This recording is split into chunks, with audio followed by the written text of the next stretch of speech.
Olá, boa noite a todas as pessoas aqui presentes no dia de hoje.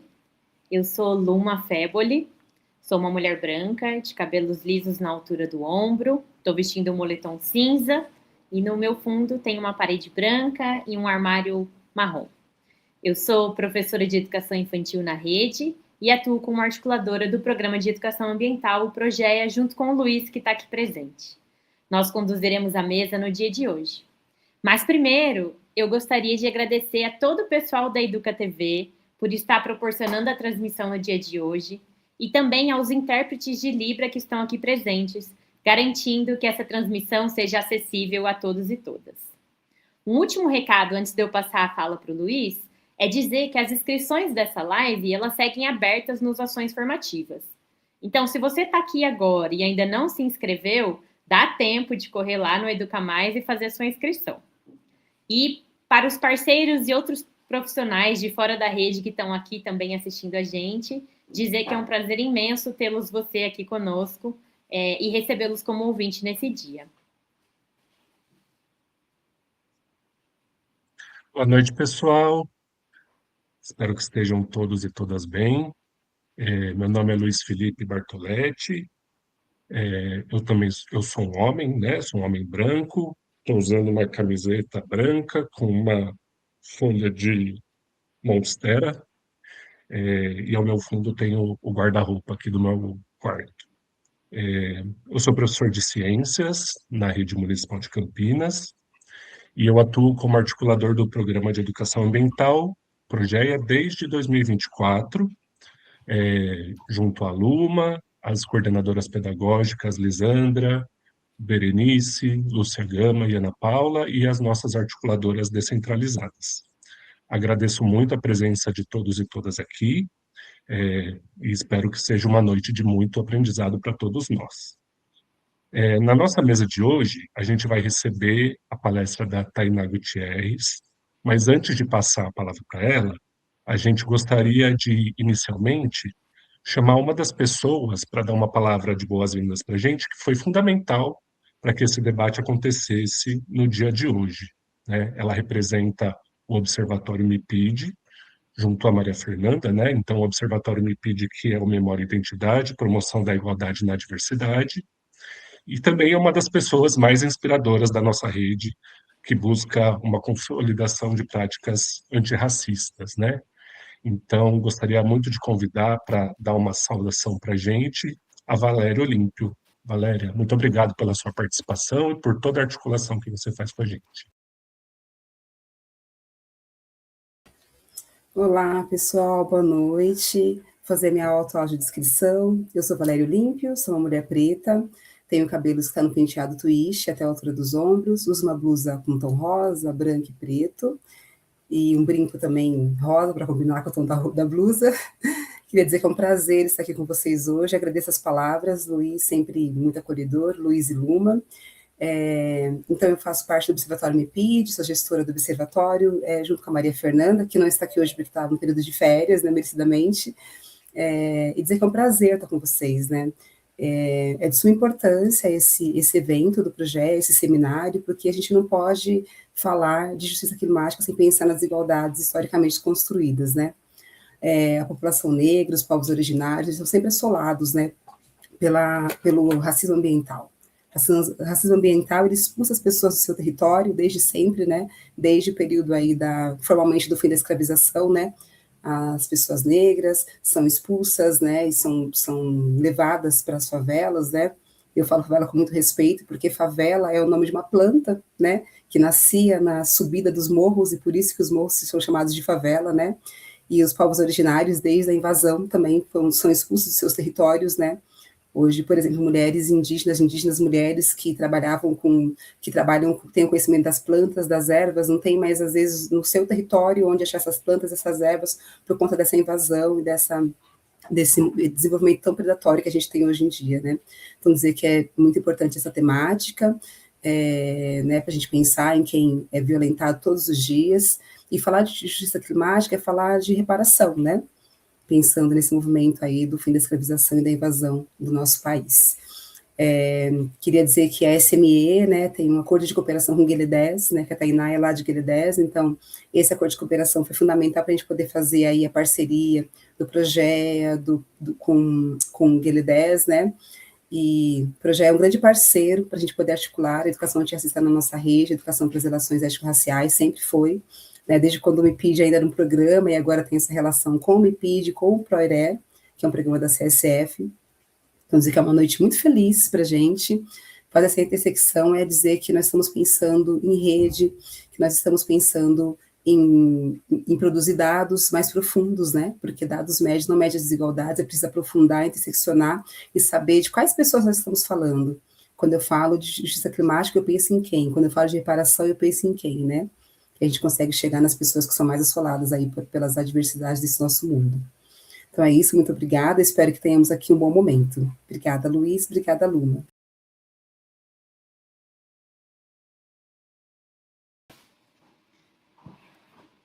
Muito obrigada, Valéria. É sempre bom estar com você e escutar você. A partir desse momento, iniciaremos a segunda parte dessa mesa, né? Então, lembrando que essa transmissão é uma parceria entre a Educa TV e o Progea. Para quem entrou pelo link que a gente divulgou do canal do Progea, fica tranquilo, pode seguir aqui.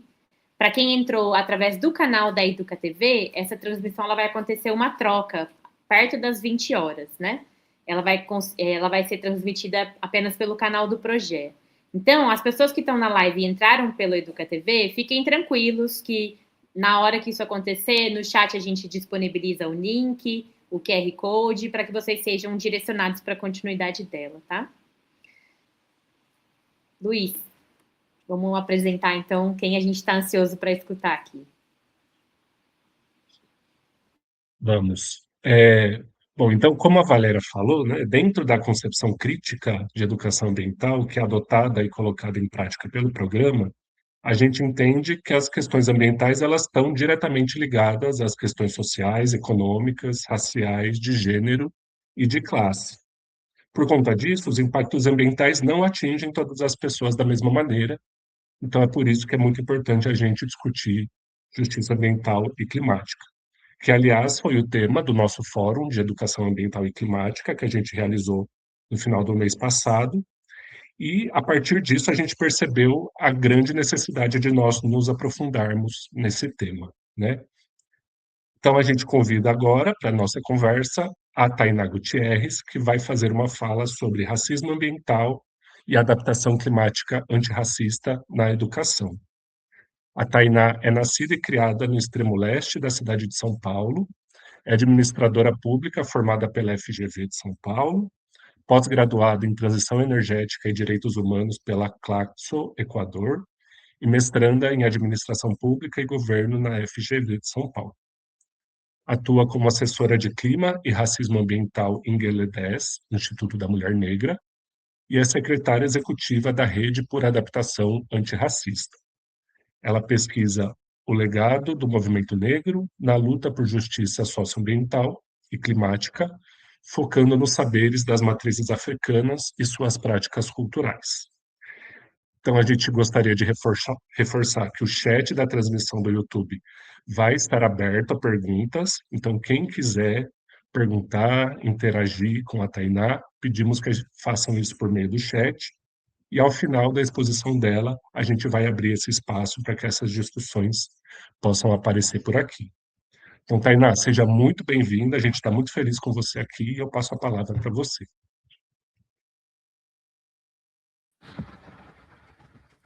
Olá, pessoal, muito boa noite. Queria agradecer imensamente pelo convite do Progea, do Educa TV e do Observatório também, com quem a gente já tem uma parceria concreta em relação a essa troca para aprofundar, né, o debate sobre a equidade racial, e eu estou muito feliz de poder contribuir também com a parte que me cabe aqui em relação a esse tema tão relevante do racismo ambiental.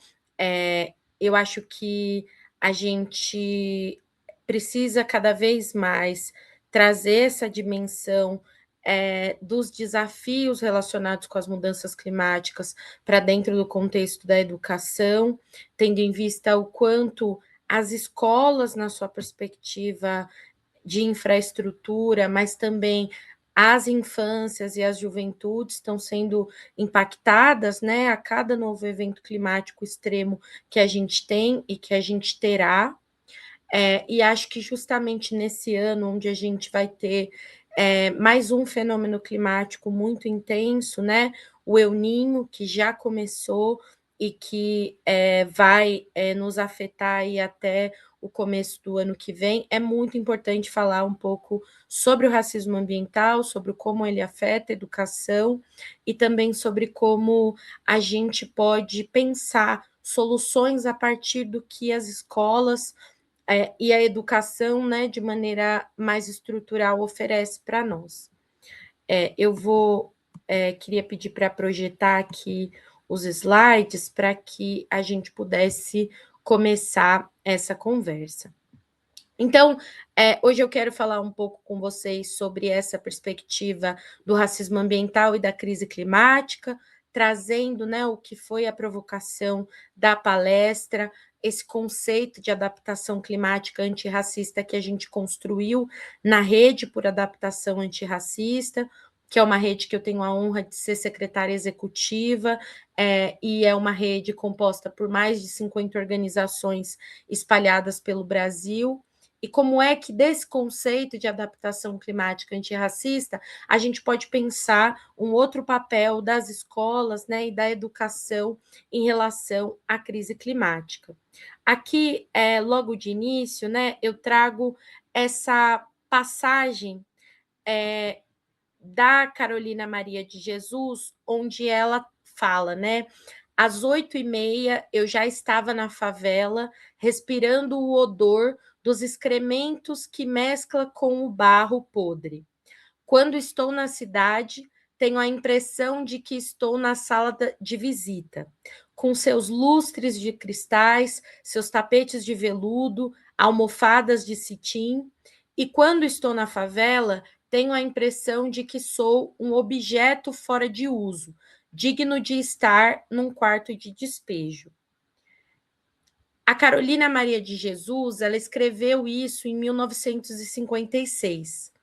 Ela não tinha diploma em ciências ambientais, ela não conhecia o conceito de racismo ambiental, mas ela descreveu com precisão cirúrgica o que hoje a academia denomina assim, essa distribuição desigual dos riscos, dos odores, dos excrementos, da lama, sobre corpos específicos em lugares específicos. E ela localizou muito bem de onde ela falava, do quarto de despejo, e não, né, dessa sala de visita. E aí, essa metáfora, né, ela é literalmente o que a gente estuda quando a gente vai falar sobre racismo ambiental. Quem é que mora no quarto de despejo do Brasil? Quem respira o que os outros não querem ver? E qual é o endereço das enchentes, dos deslizamentos, do calor extremo, da fumaça, dos incêndios e da poluição tóxica das petroquímicas, das eólicas e dos grandes empreendimentos? É sobre isso que a gente vai conversar hoje, né?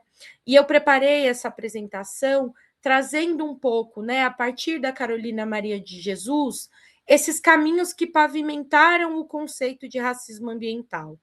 E depois trazer um pouco mais, né, as formulações teóricas para o conceito, fazendo uma breve revisão sistemática aqui do conceito de racismo ambiental, e depois falar especificamente sobre o impacto do racismo ambiental na educação, apresentar para vocês o nosso conceito de adaptação climática antirracista e o que são as escolas baseadas na natureza com uma perspectiva antirracista. Então, para começar e falar sobre esses caminhos que pavimentaram a construção do conceito, é muito importante que a gente tenha honestidade intelectual no campo para poder reconhecer que o conceito de racismo ambiental ele não nasceu na universidade. ele é um conceito articulado, elaborado e teoricamente construído pelos movimentos sociais, e especialmente pelos movimentos racializados, com maiores registros encontrados nas elaborações dos movimentos negros. Então, lá em 1956, quando esse conceito ainda não tinha aparecido nas universidades, ele já era debate dentro dos movimentos e dentro de quem utilizava da escrita para denunciar aquilo que via, como é o caso da Carolina Maria de Jesus. E aí é muito importante, né, que nesse lugar do conceito a gente entenda que o espaço urbano no qual a gente localiza o racismo ambiental, ele não é neutro. Ele passa por relações de poder patriarcais, coloniais, racistas e capitalistas que constroem experiências de desigualdade e vulnerabilidade para as mulheres nas cidades, né, e seus territórios, sobretudo para mulheres negras. E nesse lugar também obriga essas mesmas protagonistas da violência a reagirem e construírem suas estratégias de adiar o fim do mundo. E por que eu trago esse foco específico para as mulheres, especificamente para as mulheres negras, né?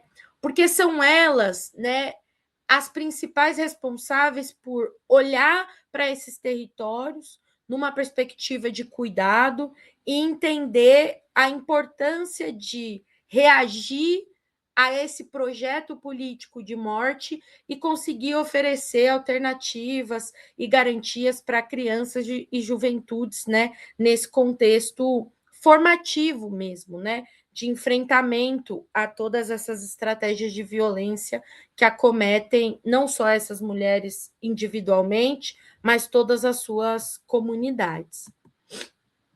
E aí, quando a gente fala das formulações teóricas para a construção do conceito de racismo ambiental, a gente tem, né, o primeiro registro feito de maneira documentada e organizada sobre ele, cunhado pelo Benjamin Franklin Chaves Jr., em 1982, durante uma campanha contra o depósito de resíduos tóxicos de PCB no condado de Warren, na Carolina do Norte, uma área majoritariamente negra. E o Chaves, ele era diretor da Comissão de Justiça Racial da Igreja Presbiteriana e identificou que essa distribuição em relação a onde os depósitos de resíduos tóxicos eram colocados não era uma coincidência, era um padrão. E aí, logo depois, né, o Robert Bullard, que participava do movimento negro junto com o Benjamin Chaves e que já estava na academia produzindo conceitos sobre injustiças ambientais, formulou essa definição mais precisa do que seria o racismo ambiental, dizendo, né, que o racismo ambiental são políticas ambientais, práticas ou diretrizes que afetam diferentemente ou desvantajosamente, seja, né, de maneira intencional ou não, indivíduos, grupos ou comunidades com base em raça ou cor. E aí, logo em seguida, né, nos anos 2000, a pesquisadora e geógrafa Laura Polido articula o conceito de privilégio branco conectado ao racismo ambiental para conseguir apresentar o seu caráter estrutural. E hoje, boa parte do que a gente articula a partir desse conceito de racismo ambiental vem muito dessa formulação que a Laura Polido construiu nos anos 2000, articulando justamente, né, o lugar do racismo ambiental na estrutura. Porque se há territórios negros que são escolhidos para sofrer de maneira desigual com os impactos dos grandes empreendimentos e da crise climática, há também territórios de exclusividade branca, territórios, né, nas zonas ricas, nas zonas centrais, que têm o privilégio de não passar por essa mesma sobrecarga dos efeitos nocivos de poluição tóxica, de lixões a céu aberto e de outros empreendimentos que impactam as nossas comunidades. Então, a gente coloca nessa perspectiva estrutural para poder apontar o problema conjuntural que está conectado com o racismo ambiental, que não é só a partir do retrocesso ambiental, mas que se acumula com as várias outras desigualdades estruturais que os nossos territórios enfrentam. E aqui, né, eu trouxe essa imagem para poder lembrar uma dimensão muito profunda, né, que o racismo ambiental carrega, que é esse lugar da criminalização das comunidades que passam pelos eventos climáticos extremos ou que passam por problemas ligados à poluição ou outros impactos ambientais, como se essas comunidades, por buscarem o direito de morar e ocuparem territórios, né, que muitas vezes estão vulneráveis aos fenômenos ambientais e climáticos, deveriam ser penalizadas ao invés de protegidas, acolhidas e asseguradas do seu direito de moradia e habitação. E para nós é fundamental entender que há um projeto político colocado que faz com que a gente olhe para essas populações que vivem em áreas de ocupação e criminalize elas ao invés de olhar para a responsabilidade de prefeituras, de governos do estado em relação à melhoria da infraestrutura desses territórios. Eu moro muito próxima, né, ao Jardim Pantanal, na zona leste aqui da cidade de São Paulo, e ali a gente tem um território ocupado por mais de 40 anos. E há 40 anos esse território passa por grandes enchentes. E aí, né, na última enchente que a gente teve, no começo do ano passado, o prefeito se sentiu confortável para dizer que essas pessoas não deveriam morar lá e, por isso, elas precisavam ser removidas rapidamente. Só que depois de 40 anos de ocupação, já não é mais possível dizer que aquelas comunidades estavam ilegais naquele território. Porque a conta de água chega, a conta de luz chega, o transporte público chega, a coleta de lixo chega. Então, aquele território não é um território informal, é um território reconhecido pelas políticas, pelos impostos. Então, é de responsabilidade da prefeitura a provisão de infraestrutura e de obras, né, de contenção de encostas, de drenagem dos rios, para que essas famílias não sejam acometidas pelos mesmos eventos climáticos extremos que continuam sendo o cotidiano. Então, reverter essa narrativa é muito importante para que a gente consiga entender aonde está a responsabilidade por esse contexto que a gente está vivendo de intensificação dos problemas ambientais e climáticos por conta das mudanças climáticas. E aí, agora eu entro diretamente, né, nos impactos do racismo ambiental na educação. E aí eu trago aqui esse dado muito importante que uma reportagem da agência pública fez, de que 60% dos estudantes de escolas que ficam em áreas de risco são negros. Então, mais de 431 mil estudantes da educação infantil, do ensino fundamental e do ensino médio frequentam escolas nas capitais do país que ficam em áreas de risco para deslizamentos de terra, inundações e enxurradas. A maior parte dessas escolas, né, são negras, ou seja, a quantidade de estudantes que se declaram pretos e pardos é superior a 60% do total de matriculados. E no total são 709 escolas em áreas de risco, com maioria de alunos negros, ou 51,2% do total.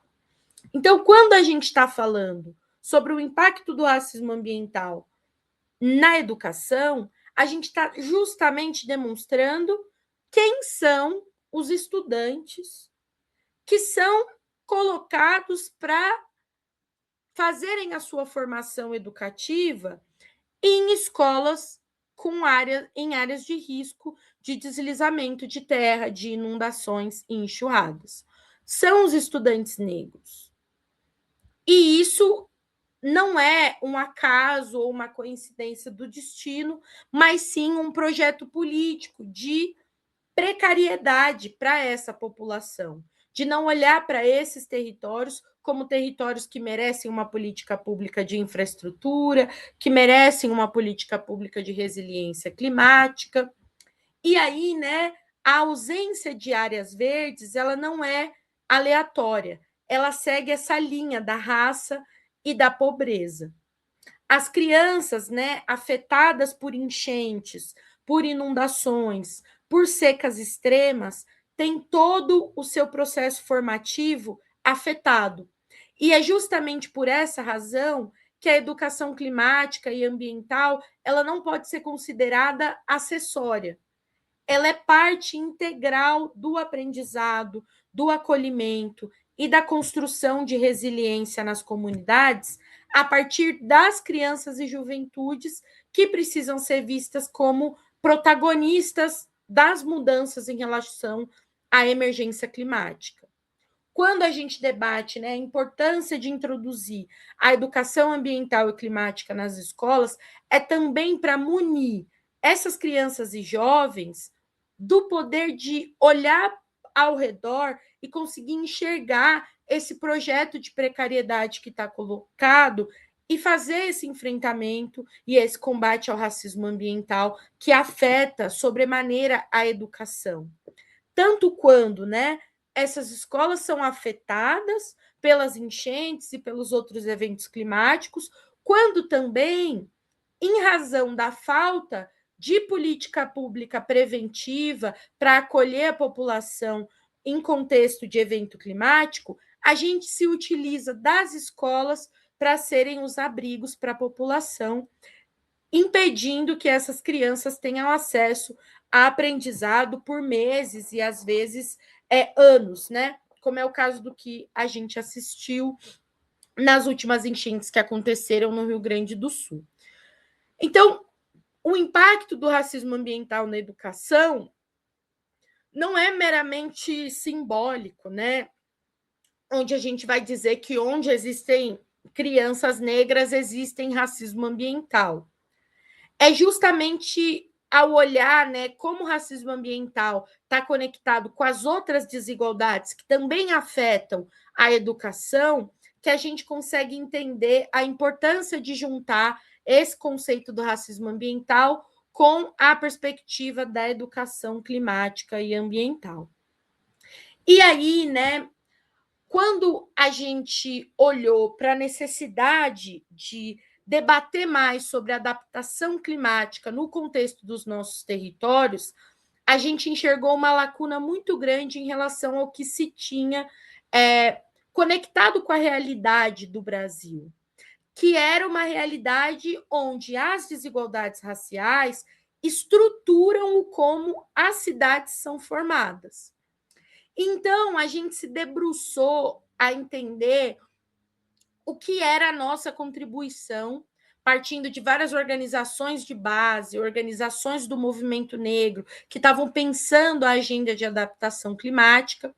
E em 2024, a gente se reúne presencialmente para construir esse conceito de adaptação climática antirracista, que eu vou ler aqui para vocês. Então, para nós, a adaptação climática antirracista é o enfrentamento às desigualdades raciais, de gênero, geracionais, sociais, regionais e territoriais, a partir de um conjunto de políticas públicas estruturantes, interseccionais e intersetoriais. Essas políticas devem ter como foco assegurar o bem viver, a proteção das vidas vulnerabilizadas e a conservação dos biomas através de medidas estruturais e emergenciais. As políticas de adaptação antirracista, na sua concepção, planejamento, financiamento, implementação, monitoramento e avaliação devem incorporar os saberes, as soluções e práticas populares, ancestrais e tradicionais, e as especificidades dos territórios. E a sua efetivação visa reduzir os impactos desproporcionais da crise climática e dos eventos climáticos extremos que afetam principalmente as populações negras, indígenas, quilombolas, tradicionais, periféricas e faveladas, no campo, na cidade, na floresta e nas águas. Então, a gente constrói esse conceito muito amplo para conseguir dizer qual é a prioridade que a política de adaptação climática precisa ter. E para nós, essa prioridade está justamente colocada aqui, em quais são as populações e os territórios que precisam ser priorizados, escolhidos primeiro, quando a gente vai tratar do enfrentamento à emergência climática, né? E desse lugar, né, dessa construção, a gente começa, né, a provocar as organizações e os movimentos sociais a pensarem respostas para a crise climática nos diversos temas e agendas que essas organizações trabalham a partir de um viés antirracista. E daí, né, a gente cria uma conexão muito grande com o Instituto Alana e com outras organizações que trabalham na agenda de educação, para poder pensar essa relação, né, entre as escolas baseadas na natureza e o antirracismo. O Instituto Alana, né, que é uma organização referência nesse trabalho na educação, construiu, né, essa perspectiva de educação baseada na natureza a partir de um conjunto de práticas que combinam saberes ancestrais e científicos. E aí, né, na proposta de uma educação baseada na natureza, há uma integração entre educação ambiental, redução de riscos e aprendizado ao ar livre para garantir a construção de resiliência climática e sustentabilidade nas escolas, unindo, né, o que é passado no conteúdo programático com o que está na infraestrutura das escolas, que também precisa mudar em relação às mudanças climáticas. E aí, né, uma coisa que o guia traz é que não há uma solução única para fazer escolas baseadas na natureza. É todo um ecossistema educacional adaptado às necessidades de cada território. E é muito importante que a gente entenda que quando a gente está falando de uma adaptação antirracista, a gente está falando de uma adaptação que é condizente com o território. Um território que é afetado por seca extrema não vai ter a mesma escola que um território que é afetado por grandes enchentes. Porque esses territórios precisam de respostas à crise climática muito diferentes. E aí é muito importante lembrar que essas soluções baseadas na natureza, elas não são uma inovação moderna. Os povos indígenas, quilombolas e as comunidades tradicionais, há séculos vivem em harmonia com a natureza e produzindo esse tipo de adaptação. E aí um exemplo muito bacana para a gente conhecer e se aprofundar é da Escola Florestan Fernandes, do assentamento Terra Vista, na Bahia, onde eles unem, né, agroecologia, reflorestamento, recuperação de mata ciliar como prática pedagógica cotidiana.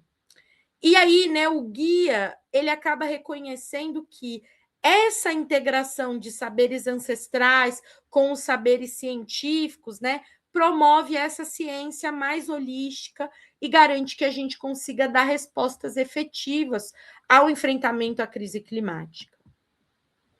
E aí, para fechar, né, eu acho que o foco das nossas incidências, quando a gente está pensando em como enfrentar o racismo ambiental na educação, deve ser pensar recursos públicos prioritários para a infraestrutura escolar. Esse é o campo onde a disputa política é mais concreta, né? A pergunta que a gente precisa colocar, né, especialmente para os tomadores de decisão, para o poder público, é: quem decide quais escolas são priorizadas e com base em quais critérios isso é definido, né? O recorte racial, ele precisa ser explícito nas métricas de alocação de recursos. Adaptar uma escola em área nobre com pátio arborizado não tem a mesma urgência que garantir sombra, ventilação e área verde para uma escola em território de favela, em território periférico, com 36 graus de temperatura. O combate ao racismo ambiental na escola, ele passa necessariamente por essa disputa orçamentária e de prioridades do poder público. Do nosso lado, né, enquanto sociedade civil, denunciar o racismo ambiental é também garantir que as infâncias e as juventudes negras e periféricas não sejam mais consideradas descartáveis para o Estado. Toda vez em que a gente provoca, né, novas agendas, novos movimentos a entrarem nesse debate climático e ambiental com a gente quer fazer um convite para poder dizer para o poder público que a gente não aceita morrer primeiro em mais um desses finais do mundo que estão sendo anunciados para nós a partir da crise climática. A gente quer poder construir a nossa resiliência a partir daquilo que a gente já tem de saber nos nossos territórios e conseguir direcionar os recursos que deveriam ser prioritários para quem está mais vulneráveis, para que eles efetivamente cheguem nas nossas mãos e a gente consiga construir essa resiliência sem deixar ninguém para trás.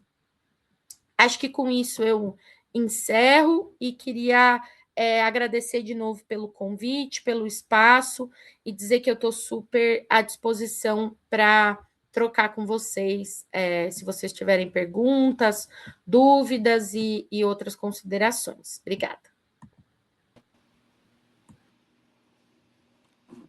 Tainá, a gente fica muito feliz, de verdade, de ter você aqui. Assim, você tem uma fala muito, muito acessível, muito didática, e com conteúdo, assim,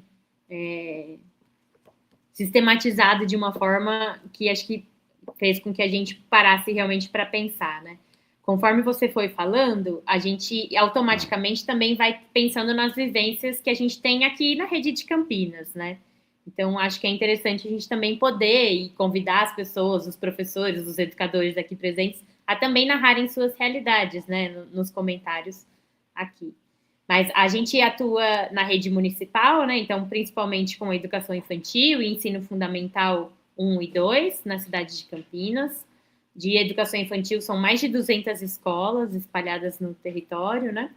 E aqui em Campinas, desde 2024, tem um decreto, é um plano local de ação climática, que foi um esforço de reunir diversos funcionários de carreira das secretarias para tanto fazer um diagnóstico da cidade, quanto de pensar metas e ações. E nesse plano, tem alguns mapas da cidade com, por exemplo, com as ondas de calor, que afeta muito o nosso território aqui, né? As ondas de calor. E aí a gente fez um esforço de localizar as escolas nesse mapa, e 90% das escolas de Campinas municipais estão dentro das áreas com risco alto ou muito alto de sofrer, que já sofre e de sofrer ainda mais os impactos das ondas de calor na cidade. Então, não tem como não discutir isso, né? Isso que a gente vem pontuando, assim, não tem como a gente não discutir na perspectiva da educação climática, mas, como você disse, principalmente na perspectiva antirracista, porque as escolas municipais e essas áreas estão localizadas principalmente nas áreas conhecidas como periferias da cidade e que atendem, em sua maioria, a população que se autodeclara parda e preta do município, né? Ao mesmo tempo, a gente tem uma diversidade, assim, porque algumas escolas têm uma arborização considerável, assim, então quando você olha no Google Maps, você vê que são ilhas verdes naquele território, né? Então, são territórios muito vulneráveis e muito sem árvores, sem áreas verdes, sem parques públicos, muito distante dos parques públicos também, que eu acho que o que caracteriza esse racismo ambiental também, o acesso dessa população a essas áreas de lazer, né, mais verdes, em contato com outros seres vivos nesse município, né? Então, tem esses momentos de ter escolas que são ilhas verdes, ao mesmo tempo que a gente tem escolas, por exemplo, que são casas adaptadas e que não tem área externa, né, para plantar uma árvore que seja, né? Então, também que é necessário pensar essa estratégia de como é que também a gente vai atender pensar, né, a partir desses territórios e dessas escolas, né? E aí eu acho que o que você falou faz muito sentido, né? Então, não dá para ser único. Aquela comunidade tem que estar inserida no debate, né? Cada escola vai ter a sua educação ambiental e climática para pensar as suas estratégias de resiliência, né? Recentemente, eu e o Luiz tivemos a oportunidade de fazer formação numa escola de ensino fundamental, uma escola de ensino fundamental 1 da rede, o Elvira Muraro, e ela fica entre uma intersecção entre 2 córregos, e a escola está bem assim.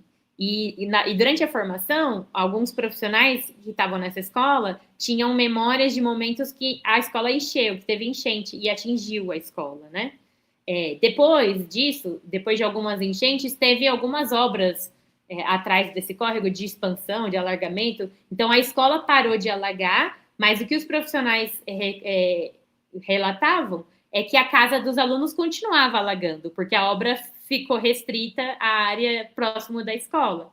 E que também narraram condições, inclusive, de estudantes que já apresentavam situações de ansiedade quando chove, ou não vão à escola, né? Porque também tem que proteger as suas casas e ajudar os seus familiares com seus pertences, ou de ter muito medo da chuva por ter experiência de alagamento dentro das suas casas, né? Então, também o quanto pensar na solução apenas na escola não é suficiente, o quanto é necessário ampliar para essa reflexão de território, né?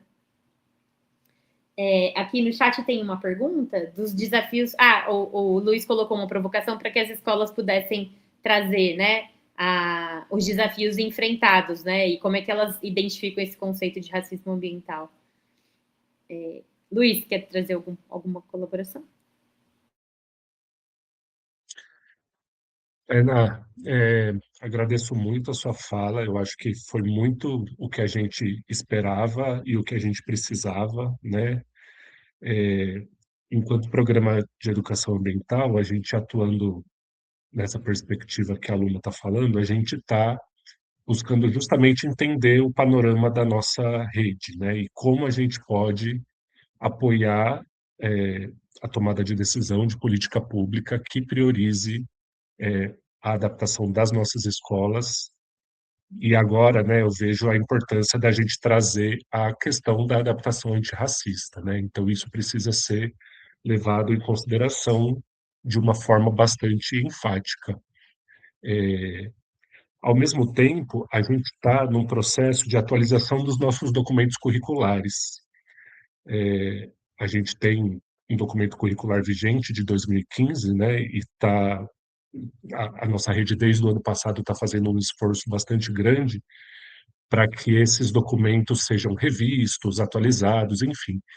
E no nosso documento de educação ambiental, a gente, né, a gente está buscando trazer justamente as questões de justiça climática que não estavam presentes na última versão. E eu queria, né, eu não sei se essa pergunta cabe ou não cabe, mas se você pudesse opinar sobre isso, o que que a gente não pode deixar de abordar, né? O que que não pode deixar de existir, sabe? Pensando numa educação climática antirracista, o que que a gente precisa abordar para que a gente realmente tenha ali consolidado as bases do que vai servir para a nossa rede, do que vai servir para a tomada de decisão, para que a gente realmente possa caminhar por uma educação climática e ambiental antirracista. Não sei se faz sentido essa pergunta. Faz sim, obrigada, tanto pela pergunta quanto pelas considerações de vocês. Eu acho que quando a gente pensa esse lugar da educação climática e ambiental antirracista, eu acho que a gente tem que olhar pelo mesmo horizonte, pelo mesmo prisma de como a perspectiva da educação antirracista chegou para as escolas, que é nesse lugar de reparar essa lacuna, de falar sobre esses temas só a partir de uma única perspectiva.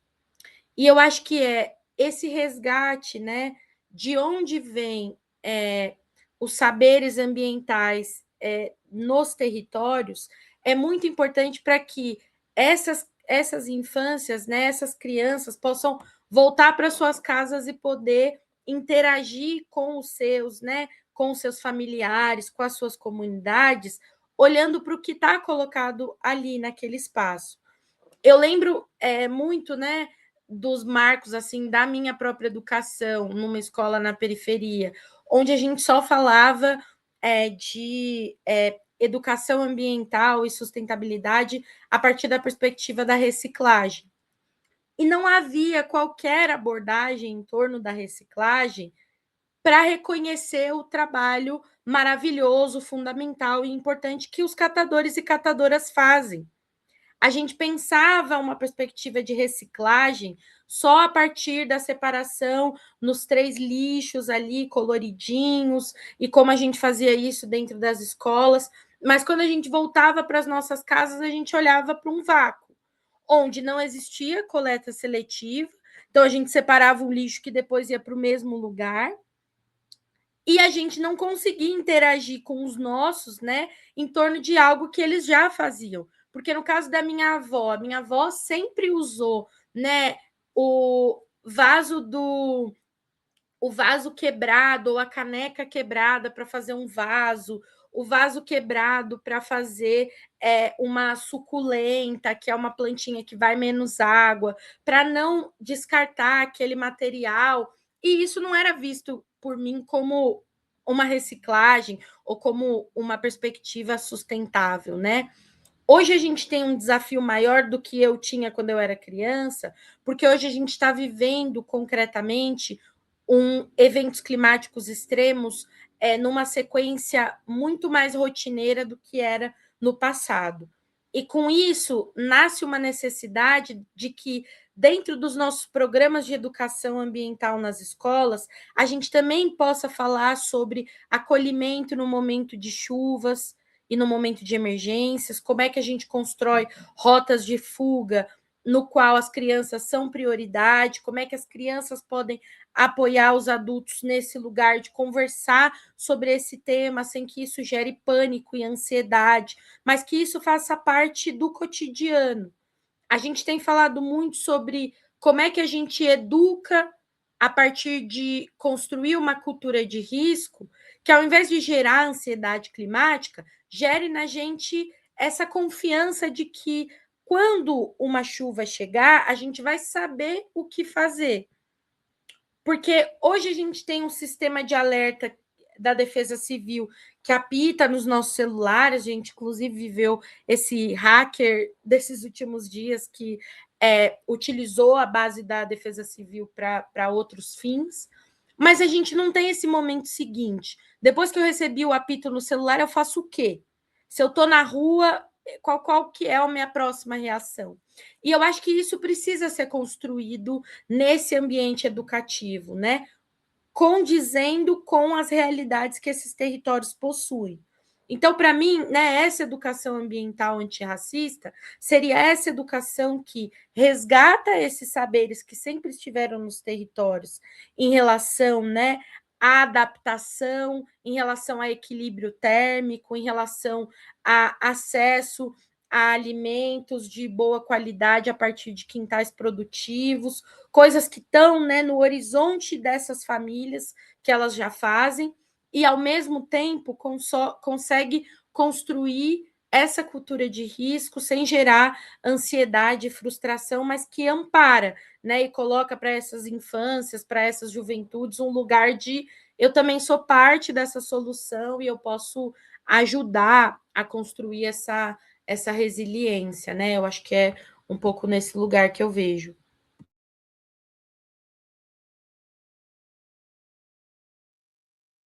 Perfeito, Tainá. Muito obrigado. Acho que a gente tá, né, estamos buscando justamente fazer esses diálogos, né, dentro do projeto. A gente sempre fala sobre a educação ambiental situada no território, né, com a singularidade de cada território, e até por isso que uma das nossas principais, um dos nossos princípios é buscar fazer sempre trabalho de formação presencial, né, indo até as escolas para que a gente também possa estar nas realidades e ouvindo as pessoas que estão ali, né, naquele território.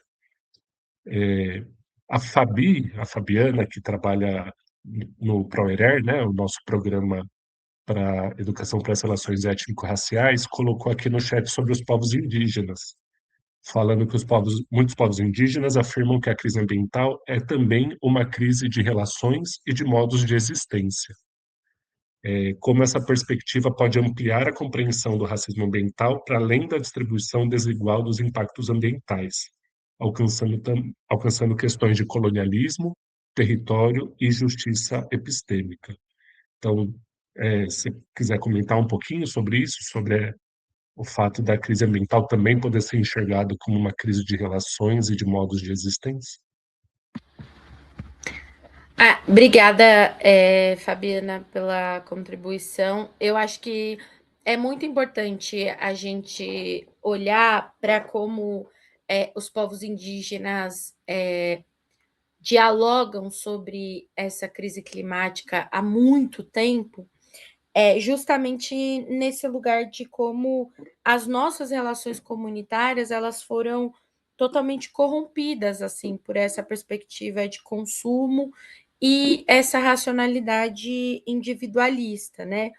E no contexto dos eventos climáticos extremos, da emergência climática que a gente está colocado para vivenciar, né, agora, esse individualismo é o que intensifica as mortes dos nossos, né?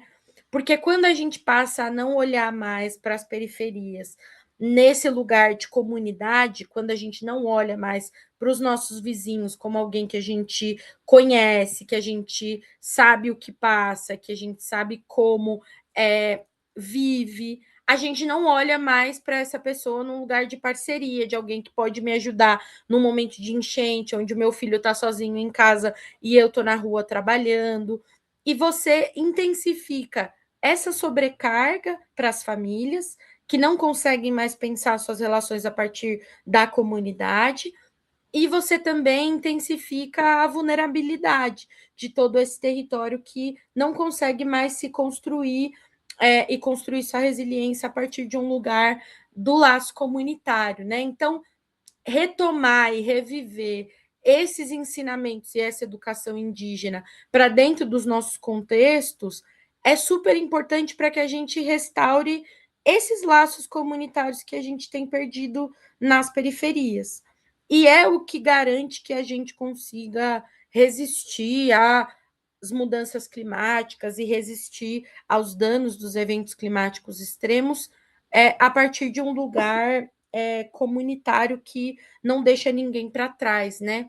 Eu acho que todos os saberes que a gente vem acessando com maior facilidade agora sobre essa pedagogia, né, dos povos indígenas, de como eles colocam as crianças para vivenciar uma formação pedagógica de contato com a terra, de contato com os animais, sabendo, né, para que serve cada planta, para que cada esconderijo serve ali no contexto dos territórios indígenas, é muito importante de ser resgatado por nós também.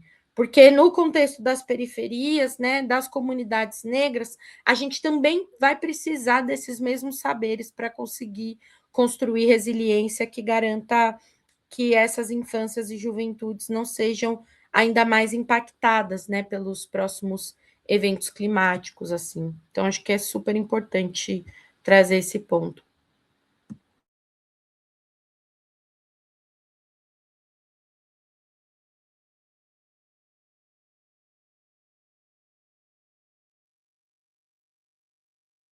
Valéria, você quer trazer uma palavrinha para a gente?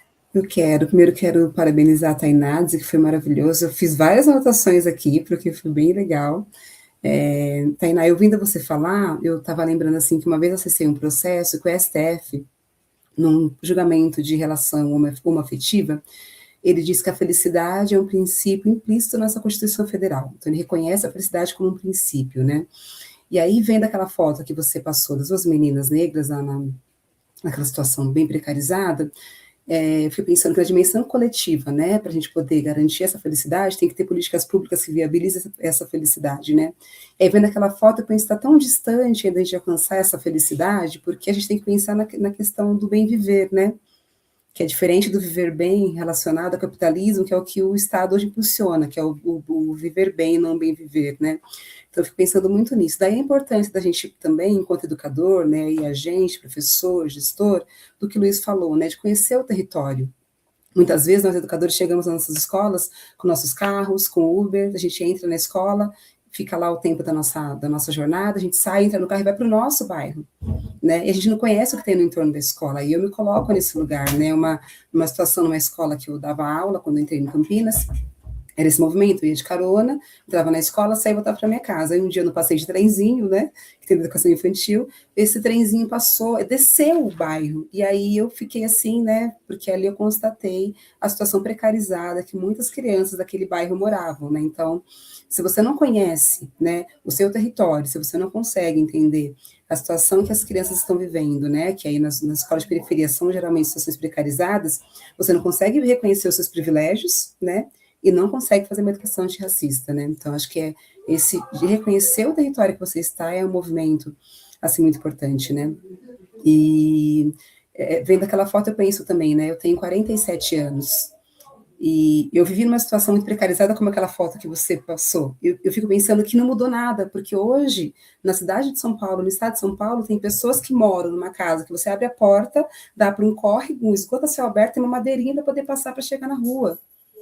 Né? Então, o que acontecia nos anos 80 ainda continua acontecendo, né? E aí, como você disse, com a população negra, e aí aprofundando, fazendo intersecção raça e gênero com as mulheres negras, porque as mães solos, né, estão, sua maioria negras, estão nesses espaços de favela e de periferia. Então, acho que é importante a gente ter esse pensar, né? Será que eu conheço o território que a minha escola está localizada? Porque isso não faz sentido. Senão eu não consigo fazer uma educação artística que vai impactar na vida dos meus alunos, das minhas crianças, né? É isso. Obrigada, viu, Tainá? Imagina, obrigada a você, Valéria. Eu acho que é muito importante esse ponto que você traz para a gente poder pensar esse trabalho preventivo que precisa acontecer. Quando a gente consegue internalizar dentro das nossas práticas que a escola está situada num território e que esse território ele passa por condições de vulnerabilidade, por desigualdades históricas, a gente consegue construir um caminho preventivo também, para não só cuidar da infraestrutura daquela escola, mas também para poder pensar como é que a gente acolhe aquelas crianças, aquelas infâncias e juventudes que precisam de apoio preventivo, né?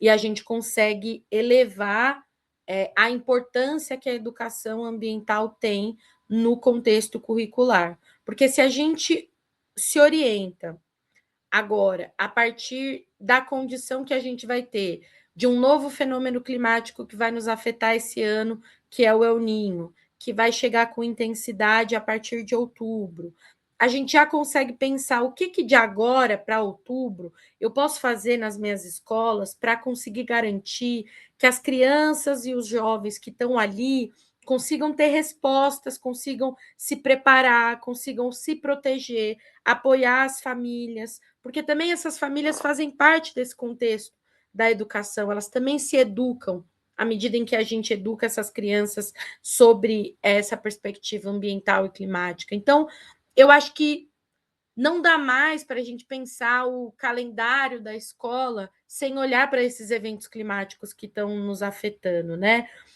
Os dados meteorológicos, eles precisam fazer parte da programação da escola, para que a gente consiga olhar para isso e dizer que tipo de adaptação eu vou precisar fazer, né? A gente vai enfrentar ondas de calor extremo.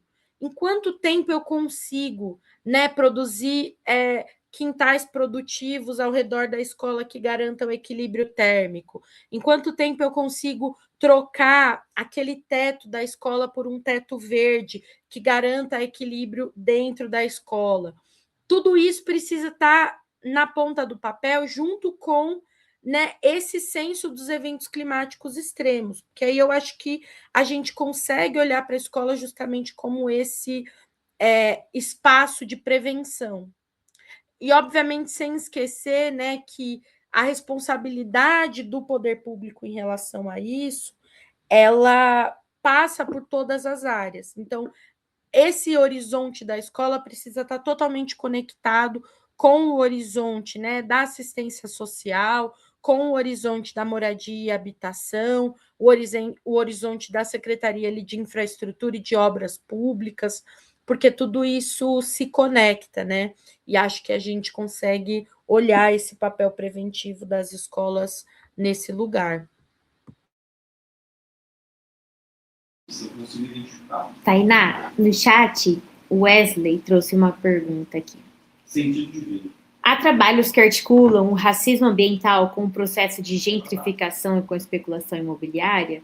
E aí ele mandou mais para baixo. Se há, na visão de vocês, como superar os problemas do racismo ambiental e propor uma adaptação climática no capitalismo? Cara, tá na ficha, ó. E só para comentar que uma professora Aline do Belóquio, uma escola de fundamental da rede, disse que eles estão explorando junto com os estudantes o local, as comunidades onde os estudantes vivem, para reconhecer esse conceito, e mostrar para eles o conceito de racismo ambiental e conhecer esse entorno. Demais, obrigada Wesley, obrigada Aline pelas contribuições. Eu acho que essas duas perguntas do Wesley são as nossas buscas eternas, assim, em relação a essa luta política que está colocada para nós, né? Eu acho que no contexto urbano não há mais possibilidade de desconectar todo o debate que a gente faz de racismo ambiental do debate sobre a gentrificação e a especulação imobiliária. A gente está vendo isso em todas as regiões metropolitanas do Brasil, uma intensificação, né, da remoção forçada de populações, da destruição enquanto projeto político do Estado para oferecer territórios que deveriam ter melhorias colocadas como política pública para serem usados a serviço das construtoras para construir, né, novos edifícios comerciais e edifícios de habitação que não são para aquelas populações que precisavam ter seu direito de moradia garantido, mas sim para gentrificar essas áreas e colocar novas pessoas naquele lugar, né? Então, eu acho que a gente está vivendo isso em todas as grandes metrópoles do país, e o que é preciso a gente fazer em relação a isso é entender que a luta por moradia, por direito à cidade, é uma luta de todos nós, de todas as agendas. Todos nós que atuamos, né, com preocupação em relação ao território que a gente habita e a gente está situado, precisa se preocupar com qual é o debate em torno do nosso plano diretor. Como têm sido feitas as escolhas de zoneamento urbano nas nossas cidades. Quem tem tido acesso, né, ao plano diretor e às decisões sobre quem pode morar e onde pode morar e por quê? E esse debate é um debate que exige uma mobilização e uma articulação da sociedade civil muito grande, porque as grandes cidades, as grandes capitais já estão completamente cedidas para o lobby das construtoras civis, e a gente precisa disputar esse espaço, né? Podendo mostrar o quanto essa gentrificação e especulação imobiliária está afetando o nosso direito a um meio ambiente equilibrado, está intensificando o calor extremo nas nossas regiões, está intensificando as chuvas, porque quando as construtoras chegam nos territórios, não é para construir edificações baseadas na natureza. É para construir mais infraestrutura cinza que toma os espaços verdes da cidade, que toma os espaços que poderiam ser para a construção de escolas baseadas na natureza e coloca no lugar uma infraestrutura cinza que coloca a gente numa vulnerabilidade ainda maior. Então, essa é uma luta que precisa ser de todo mundo e é uma luta que a gente tem feito e tem debatido em todas as cidades e que precisa ganhar atenção também dos movimentos de educação, porque diz respeito também a como a gente disputa o orçamento público para poder melhorar a infraestrutura das escolas, né, que precisam urgentemente ser adaptadas, né? E aí eu acho que sobre que espaço existe para a gente poder fazer uma adaptação climática antirracista no capitalismo, eu acho que é justamente nesse horizonte de priorização. Os estados e municípios, né, toda vez que a gente debate sobre essa agenda climática, eles se utilizam dessa narrativa de que não tem dinheiro suficiente para adaptar a cidade toda, o estado todo. E eu acho que o nosso espaço, né, de conseguir reverter essa narrativa é justamente de demonstrar que há populações específicas e territórios específicos que precisam de adaptação agora, senão vão morrer no próximo evento climático extremo. Então, é nessa lógica e nessa chave da priorização que a gente consegue fazer um debate acontecer e um debate que vai ser antirracista, porque é justamente essas populações racializadas que estão sofrendo mais. Então, se eu, né, enquanto prefeitura, governo do estado, quero resolver o problema, eu preciso fazer esse pacto de que a gente não vai aceitar que as mesmas pessoas morram no próximo evento climático. E aí eu começo a olhar para a política pública a partir dessa lógica de priorização. Então, justamente, né, nesse contexto que a gente continua, né, intensificando essa exploração predatória, esse capitalismo muito exploratório que a gente precisa enfrentar enquanto nossa utopia, a gente tem espaço para poder, a partir dessa lógica de priorização, disputar para onde vai essa adaptação antirracista, né? Acho que é aí que eu penso um pouco esse debate.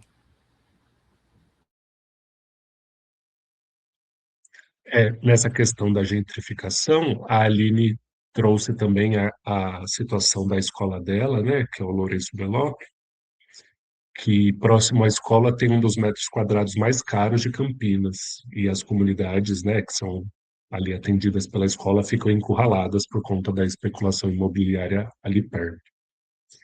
E o Wesley trouxe uma questão que me lembrou de uma pergunta que eu gostaria de fazer sobre o calor da sala de aula, né? Então, ele disse assim: não há climatização da sala de aula em uma escola que se localiza no coração de ilhas de calor. Impossível ensinar alguém num calor de 37 graus.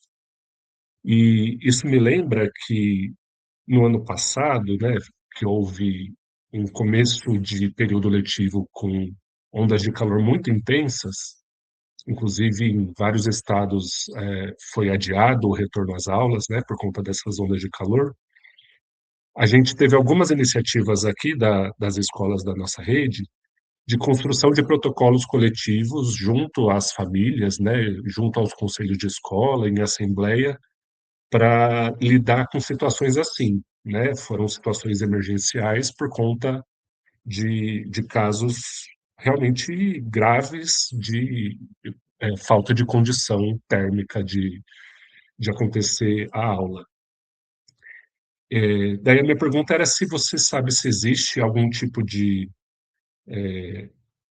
um protocolo, se está sendo pensado, se já existe algum protocolo realmente nacional, né, alguma diretriz, para que a gente possa adotar, né, em situações extremas nas escolas, ou se é interessante que a gente busque construir alguma coisa, algum tipo de protocolo para as questões climáticas nas escolas, né, como as nossas escolas podem responder e que tipos de ações podem ser tomadas em eventos climáticos como onda de calor, por exemplo, ou como chuvas intensas, enfim, alguma coisa assim.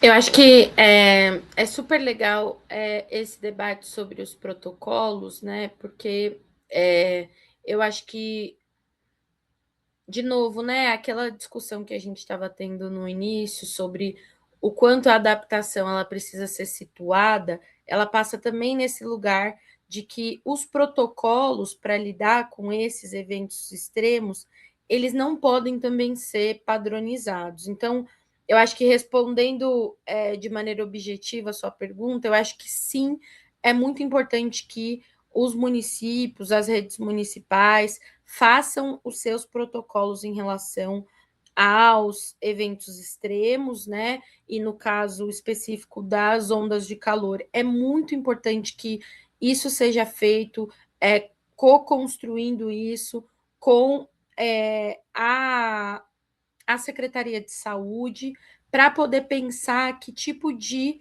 resposta emergencial se pode dar para esse contexto de calor. Porque quando a gente está falando de como o calor afeta as crianças, a gente está falando de um fenômeno que afeta de maneira muito desproporcional crianças e adultos.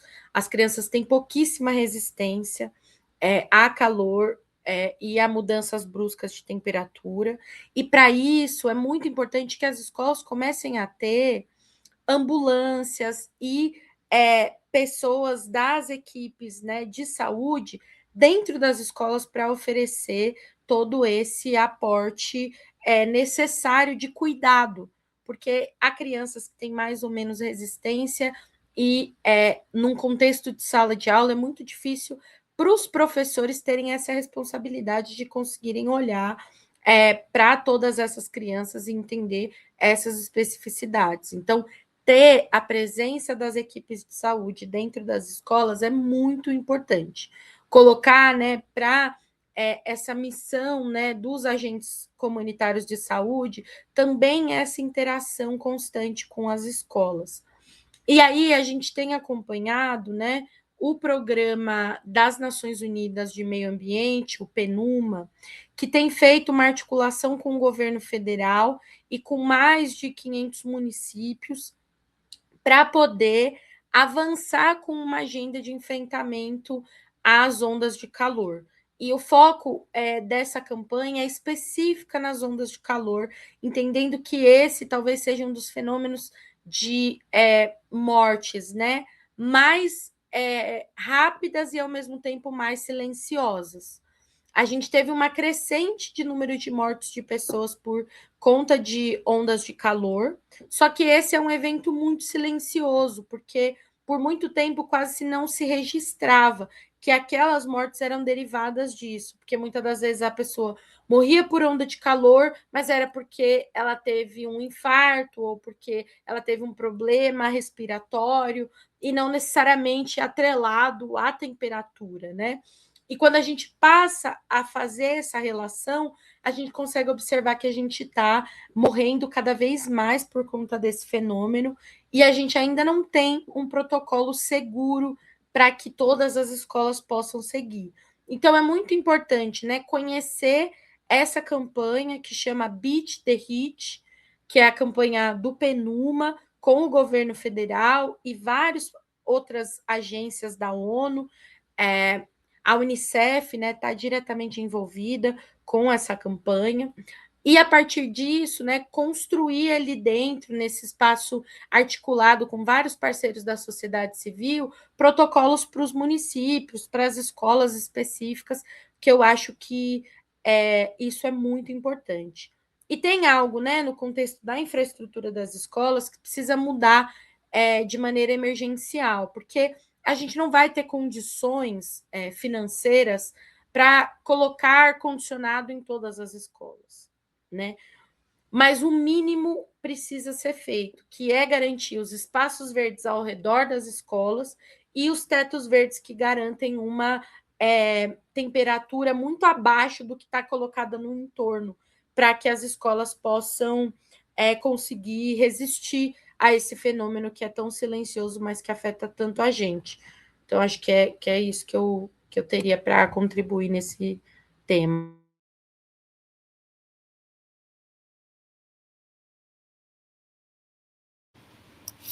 Só um recadinho para o pessoal que está assistindo. A gente vai colocar o QR Code que está aparecendo aí na tela.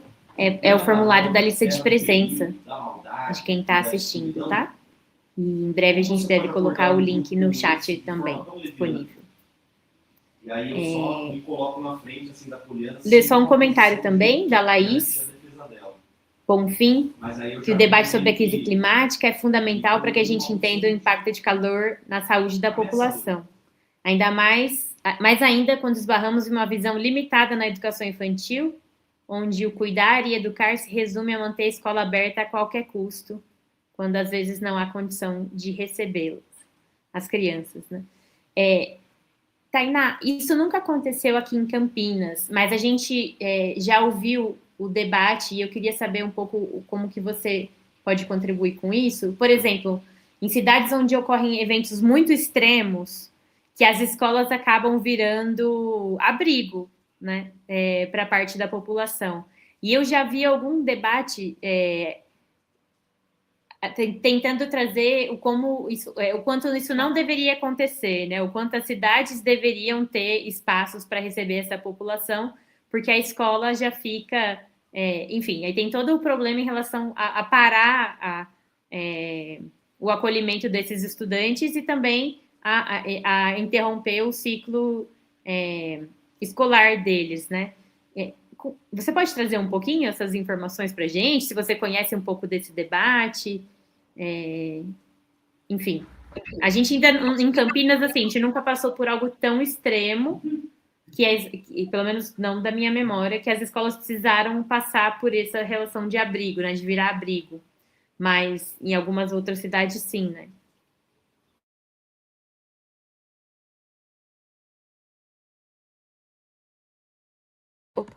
Opa, meu microfone estava aqui desligado.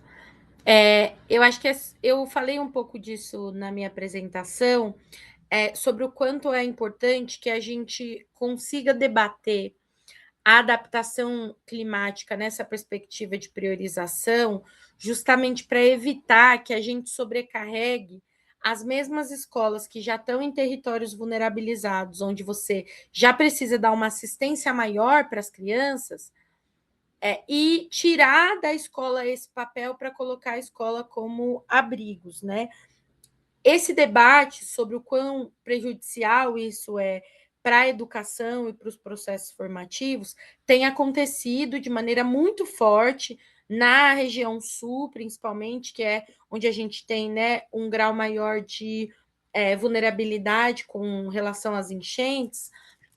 E eu acho que é um debate pertinente para que a gente entenda que a gente já está num contexto de realidade frente às mudanças climáticas, onde vai ser necessário pensar a construção de abrigos temporários e a utilização de outros espaços que não as escolas para esse lugar.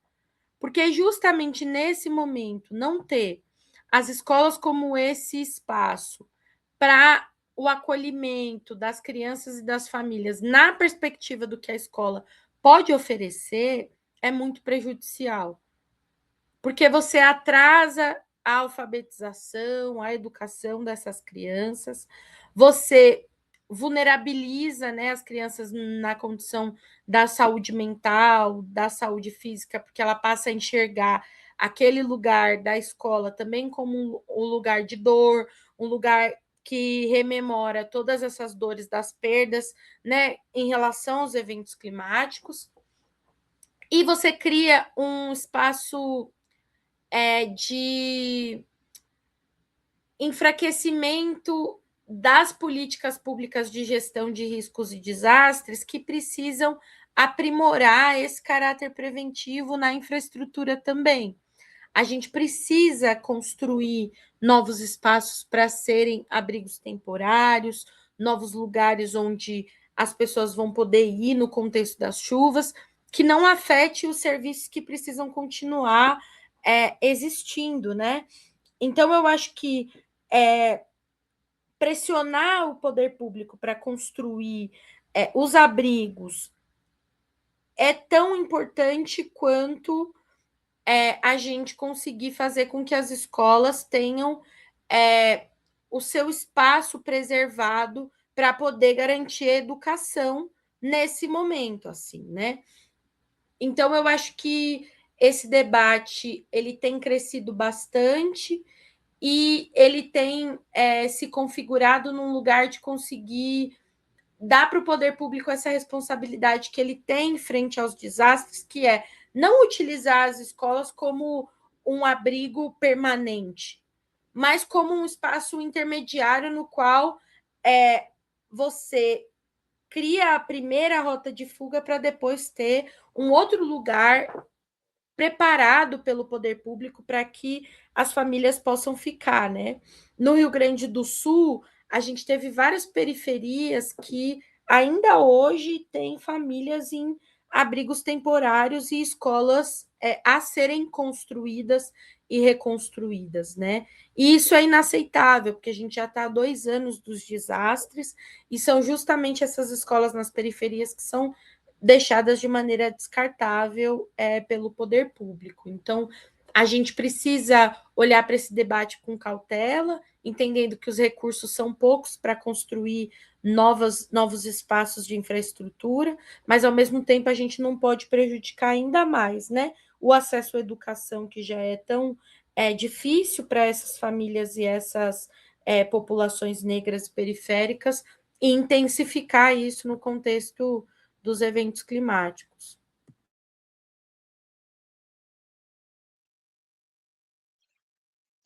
Tainá, a gente tem uma última colocação aqui no chat, e daí depois eu acho que a gente já pode ir caminhando para o encerramento. Então, vou pedir para a Valéria voltar aqui para a tela, para ela dar uma palavra final para a gente também, né, se ela quiser fazer alguma outra colocação.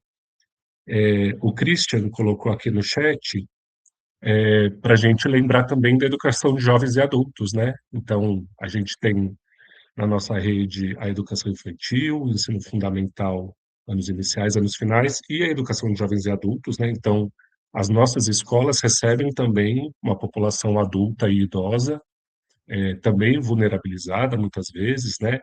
Eu atuei na EJA por muito tempo, a minha sede ainda é uma escola de educação de jovens e adultos, né? E a gente tem um, um alunado, né, muitas vezes formado por mulheres negras, né, que, enfim, tem toda a vida de trabalho, fazem todo o esforço para se manter em sala de aula também, né, para concluir os seus estudos. E a gente sabe que a população idosa também é uma das populações mais vulneráveis, né, aos eventos climáticos.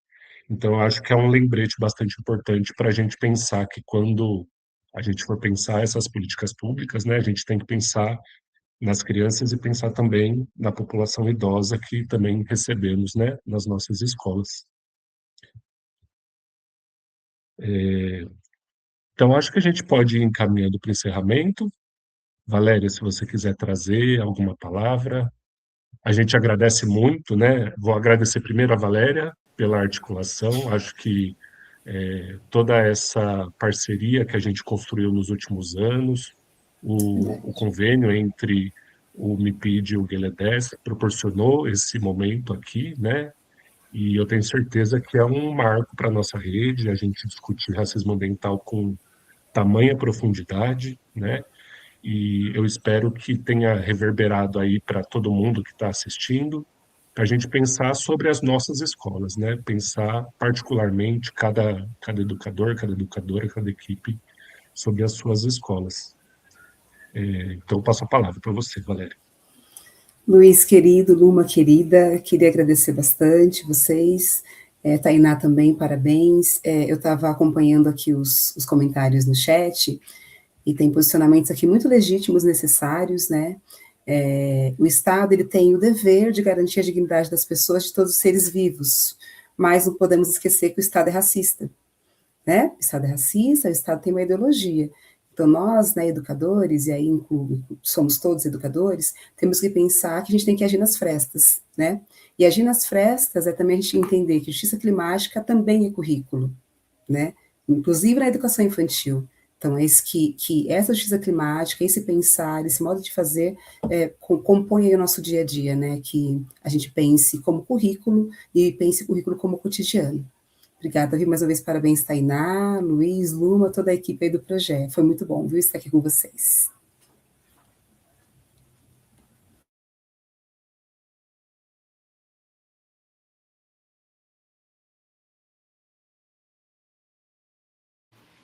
Acho que pode fazer a fala de fechamento, então, Tainá. E aí sim. a gente agradece todo mundo no final. Ótimo. Bom, queria agradecer muito a vocês pelo espaço. Foi super importante poder trocar e poder ler aqui todas as trocas do chat, que também me ensinaram muito sobre o contexto específico de Campinas. Eu acho que a gente tem que continuar fazendo esse debate crescer, não num lugar de sobrecarga para os professores e para todas os gestores dentro da educação, mas num lugar mesmo de construir, né? Que novo horizonte, que novo normal a gente quer que a gente também faça parte, que a gente também tenha espaço de voz, espaço de decisão, porque o contexto climático ele não é mais um contexto que a gente decide se a gente vai acreditar ou não, se a gente vai incorporar ou não nas nossas práticas, ele está dado e ele está colocado de maneira cada vez mais intensa para nós. Então, da parte, né, do que nos cabe, é importante que a gente não deixe que as vozes de quem está mais vulnerabilizado seja colocada para depois, porque a disputa em torno do que vai ser feito em relação às mudanças climáticas, tem muito lobby, né, sendo colocado para que os nossos territórios, os nossos espaços sejam zonas de sacrifício aí, né, para esse contexto das mudanças climáticas. Então, fazer debates como esse nos permitem nos engajar nessa agenda com mais força, com mais prioridade e garantir que a educação também seja espaço de construção de resiliência climática, né? E eu coloco tanto a Rede por Adaptação Antirracista quanto o Guelé 10 à disposição para seguir trocando com vocês e colaborando. Obrigada.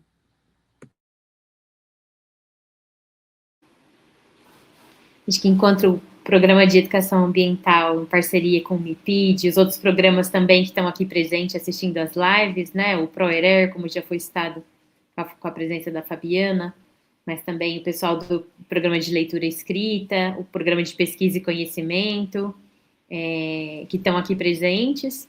A gente vem fazendo esse esforço, Tainá, de pensar e estruturar a cidade, de pensar a cidade, de olhar para as especificidades de cada território, especificidade de cada escola, ver como que cada escola pode articular dentro da sua comunidade, mapear hortas comunitárias, mapear cooperativas de catadores, né?